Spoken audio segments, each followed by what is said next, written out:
Hi everyone, it's Marcy. It's Friday night, almost midnight, and there's a tropical storm ending or going on outside. I hear the wind and the rain, and I thought I might share some stuff that's been going on. A week ago, last Friday night, I spent the few hours of the night, 5 or 6 hours of the night at the Stony Brook Hospital emergency room because I thought I was having some sort of cardiac episode. Thursday night, the night before, I had been cooking and felt a very tightening in my chest and shortness of breath. I felt like I had a hand squeezing my heart, and my resting heart rate was slightly elevated, and I was a little dizzy. And so Friday evening, the next day, I went to the emergency room because the symptoms hadn't gone away. And after having a chest x-ray and a ton of blood work, checking cardiac enzymes and being monitored on a heart monitor machine thing in the hospital room for 5 or 6 hours, they concluded that there was nothing life-threatening going on. And they sent me home. Monday, I went to my doctor and had a checkup and another EKG, and our current conclusion is that what I was feeling was acute anxiety. For the last few months, I suppose, since the pandemic started, since March probably, I have been working myself 10, 12, 14 hours a day between teaching online through Google Classroom, teaching my high school classes online, and taking care of writing and editing and producing my book, and so on.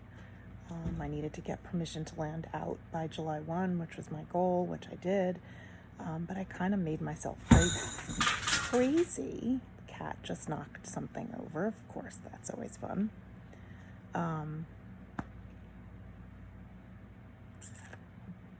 But the tendency to people please and the constant pressure I put on myself and the anxiety I felt about things going on in my personal life and things that are going on in politics and things going on in our whole world, and were starting to get to me, and I felt like I always had tears just below the surface. Like if I sat down and I was quiet for more than 5 minutes, I would just burst into a river of tears. Or if I exhaled too much, I would just cry. And I kept feeling this tightness in my chest. And so the doctor put me on an NSAID, serotonin reuptake inhibitor, a anti-anxiety medication that I'm taking every day. Tonight was day 4. I'm taking them at 8 o'clock at night because you have to take them every day at the same time. And what I'm feeling is acute nausea in waves almost all day long. I have very little appetite. I feel like my head is sort of wrapped in cotton and I'm not as clear thinking as I normally am. My energy level is really depleted, but all of these things are normal symptoms of, or side effects, I guess, of getting used to the medication that also should work their way out within like 10 to 14 days. I just thought that maybe it would be of interest to chronicle this experience and see how it goes. I haven't felt the tightening in my chest since 2 days ago. So if I'm trading nausea for the tightness in my chest, I don't know which is worse. Although maybe the nausea will keep me from eating and I might lose a few pounds along the way. That wouldn't be so terrible. But this is where I am. I'm hopeful that it's going to make things better. I know quite a few people who are on medication, and I talked it over with my therapist, and she completely agreed. And, there's this stigma, and I don't know why in 2020 there is still a stigma about mental health, about taking care of one's mental health and sanity and peace, mental peace, and I don't understand. Like, it's never been something that I've been ashamed of. I've been in and out of therapy, seeing a therapist for most of my adult life, literally since I was 22 years old, and I'm now 52. So for most of the last 30 years, I have been in therapy. I've had 3 different therapists because times and needs change, etc. But I'm not ashamed of that. I don't think there's anything to be ashamed of. If I had a bone problem, I'd find an orthopedist. If I was diabetic, I'd find a doctor to help me take care of that. If I had a heart condition, I'd find a cardiologist. If I had cancer, God forbid, I would find an oncologist. What's the big deal? I don't think it matters. It doesn't mean anything.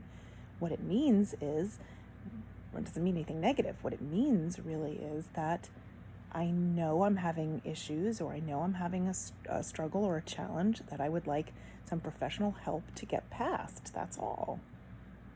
It's helped me immeasurably become more self-aware, become more emotionally intelligent, become more introspective and self-analytical, and help me break intergenerational patterns of mental health, mental illness, and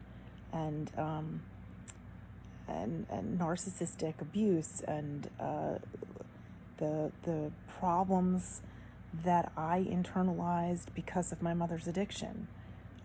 All of this was helped by my amazing therapist.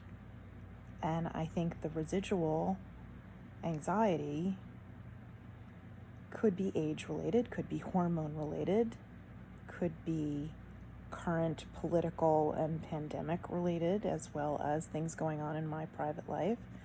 And rather than suffer and snap and cry and feel like I'm coming unhinged, I'm working on it every week with my therapist, and we thought that it was time to try a little medication.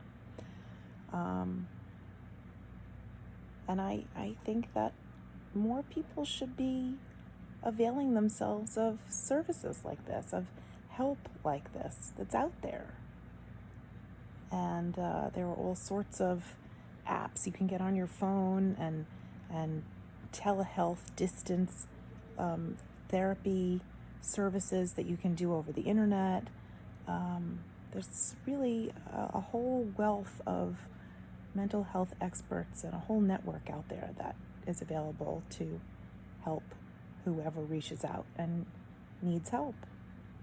So today was day 4 on the medication. I wasn't really able to eat very much today. I had some tea and some toast and a couple of pretzels and a Pop-Tart eventually, but that didn't sit so well. Plenty of liquids. I'm drinking a lot of water, and I just really haven't had an appetite today. Yuck. Anyway, so I thought I would